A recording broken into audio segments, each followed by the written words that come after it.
After 9 entries in the series, it appeared that the Tony Hawk franchise had finally come to roost at a place where only vets could succeed. Needlessly complex gameplay had made it bloated to the point where it was difficult to enjoy. The series is due for a reboot, and so Activision has given Tony Hawk Ride an extra year in the incubator and come out of the workshop with a brand new skateboard peripheral that's supposed to increase the realism and fun. Has it improved? Either.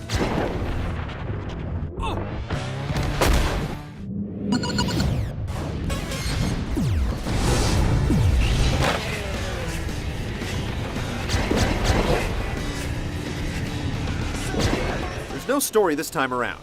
Not that we'll miss the stereotypical young gun trying to make a name for himself routine, but without it, there's no glue to hold the single player together. Instead, you get a series of events held at each location until you satisfy enough conditions to open up the next location, where the process repeats. With only 3 mission types, there's not much variety either.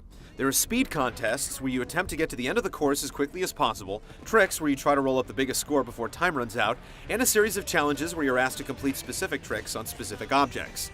Toss in free skate, and you've run the gamut.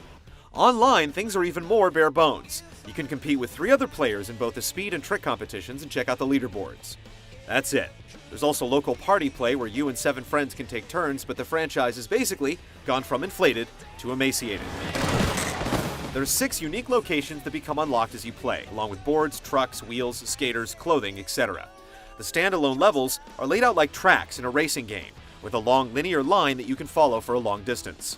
You can stop and session a particular object if you want, but the controls don't exactly encourage it.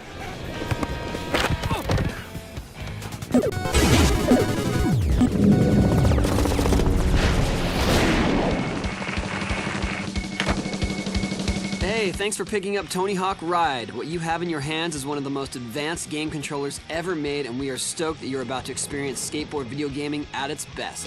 The new board peripheral is sturdily built, but the accelerometers and sensors don't do it any favors. They simply don't work. You have to push down on the tail or nose for ollies and nollies respectively, and that works the majority of the time. The rest of the tricks rely on pressing down on the board at particular spots after an ollie or nollie. This is where things begin to fall apart.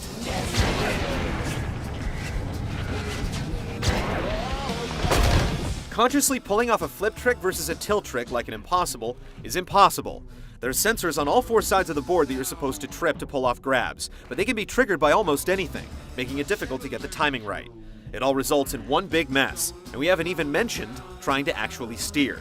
This is where it goes from bad to worse. The bottom of the board is beveled, and the flat surface is so narrow that you feel like you're standing on a board with a blade down the middle instead of 4 stable wheels.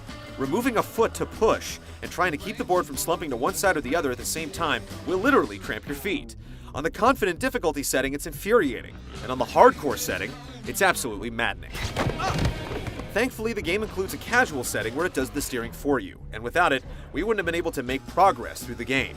Even on this setting, you'll find the board constantly flying out from under your feet as you struggle to prepare for each obstacle. You can do 360 spins and your on-screen character will actually mimic it, but it takes too much practice for those who haven't been skating their entire lives. And reorienting yourself so you're headed straight again for a landing just adds to the frustration. As you land tricks, you build up a meter that will allow you to pull off slow-motion signature moves. They look flashy, but slow down the pace of the game. When you skatevert, you have to orient the board to its side, and at least the game is playable in this state, since you can't bump into objects. Manuals also feel fairly realistic, but otherwise, you're better off buying a real skateboard and learning the real thing. Now trust me, you're going to need it at the end. It's definitely easier to ride a real one in a straight line.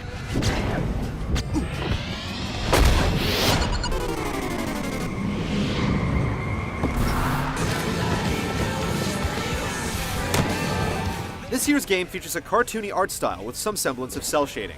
We don't have a beef with it, but clipping and detection issues provide some pretty deep scars. The trick list has been cut short due to the board's limitations, but the ones that are here are fairly well animated. Pro skaters return in-game and in full motion video with some uninspired shtick about going for yours or whatever. They're not very convincing or motivating, and they're presented with some sort of visual effect, but it fails to hide how little time or energy was actually spent on them. Alright already, no time for gloating, we still have plenty of work to do. But yes, you're amazing. Tony Hawk games have traditionally had some solid soundtracks, and while the selection can't really be faulted, the total number of tracks is seriously lacking.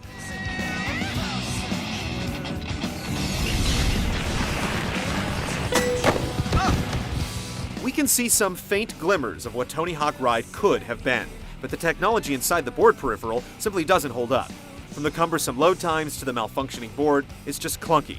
If you set it to casual and bring it out at a party, it will draw some interest, but it won't take long before everyone realizes it's work to play, and ultimately not very fun.